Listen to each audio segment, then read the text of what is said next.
Nasubukan nyo na bang mag-rides papuntang Pililia? Kung hindi pa, tara share ko lang ang aming naging karanasan.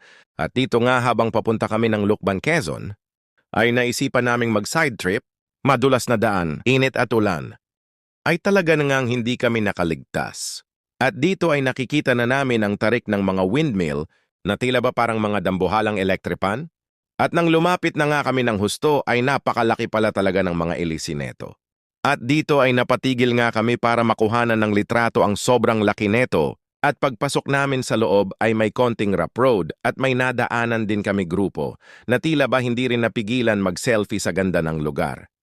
50 pesos each for entrance fee, kasama na parking.